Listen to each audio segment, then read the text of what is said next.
Assalamualaikum warahmatullahi wabarakatuh. Perkenalkan, nama saya Isni Wayuni dengan NIM 18230021.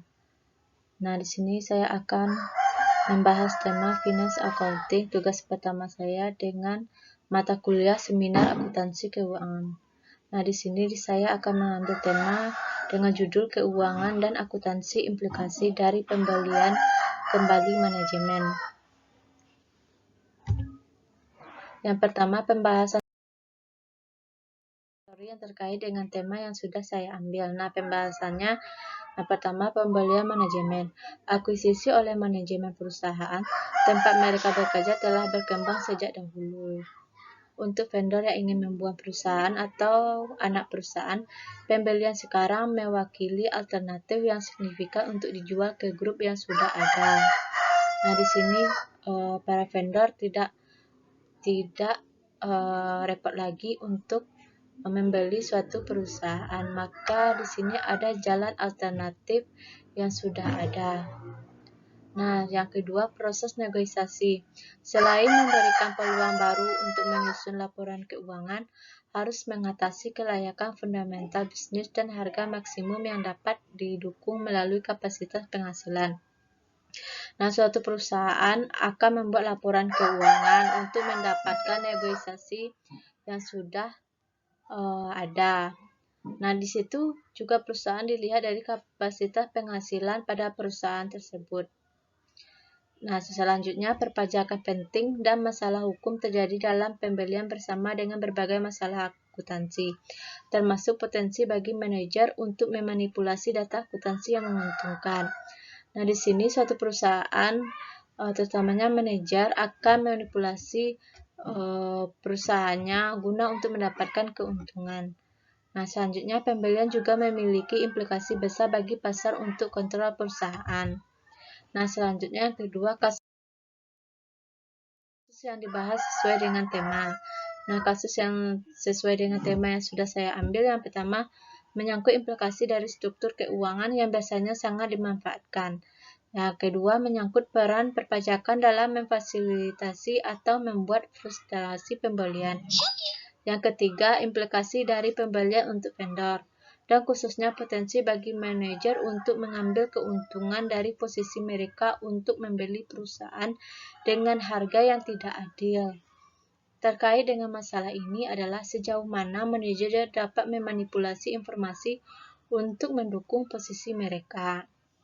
Nah, selanjutnya, pembelian mungkin memiliki implikasi positif dan ada juga yang negatifnya bagi pasar untuk kontrol perusahaan inti.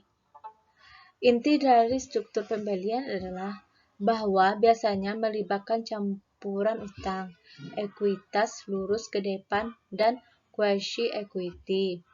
Quasi-equity pada dasarnya mengacu pada dimasukkannya dalam struktur keuangan preferensi atau saham biasa pilihan yang membawa hak konversi.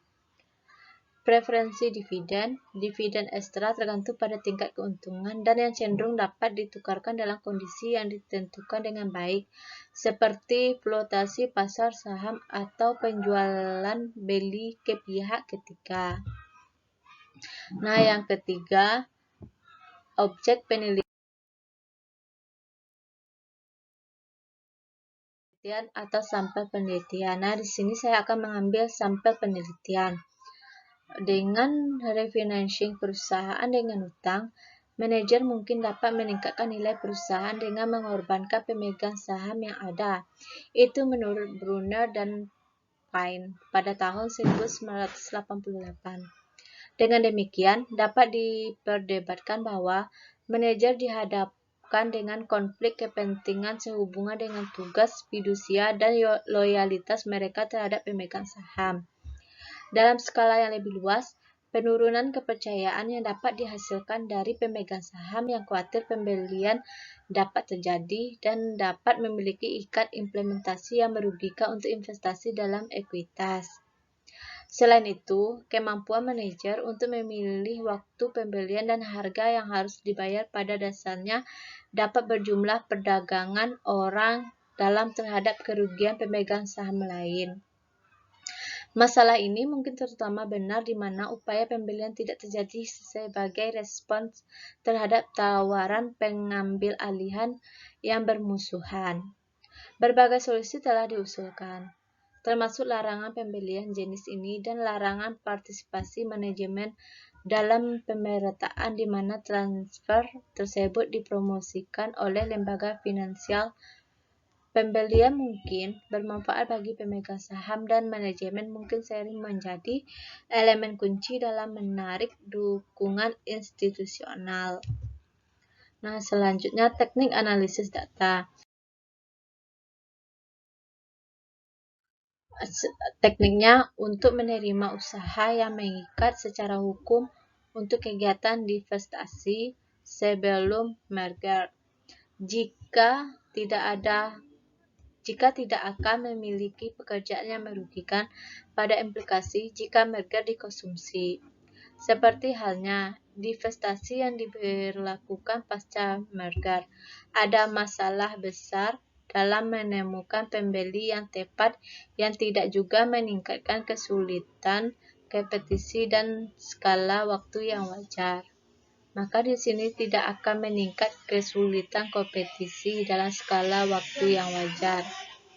Pembelian manajemen akan muncul untuk menawarkan solusi potensi untuk masalah ini. Pembelian manajemen akan menawarkan solusi yang lebih baik dalam potensi masalah yang telah dilakukannya. Nah, selanjutnya hasil penelitian.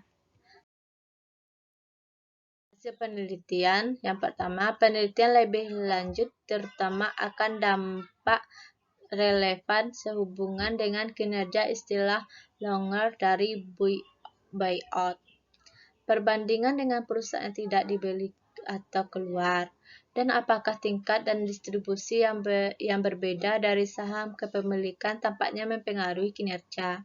Dari sudut pandang vendor, analisis lebih lanjut diperlukan sejauh mana manajemen dapat memanipulasi informasi untuk meningkatkan peluang mereka untuk membeli dan kemungkinan untuk mengambil tindakan untuk mencegah pembelian manajemen terjadi di mana kelompok induk ingin mempertahankan serangkaian kegiatan tertentu. Nah, yang kedua, jelas isu ini hanyalah suatu dari kemungkinan penelitian yang disajikan oleh manajemen pembelian. Dampak dari pembelian manajemen jauh melampaui rekayasa keuangan untuk memberi wawasan tentang banyak masalah yang menarik bagi para peneliti dalam akuntansi dan keuangan. Selain itu, pembelian manajemen juga relevansi dengan bidang kontrol organisasi. Nah, sekian presentasi yang dapat saya sampaikan. Kalau ada kata tolong dimaafkan. Assalamualaikum warahmatullahi wabarakatuh.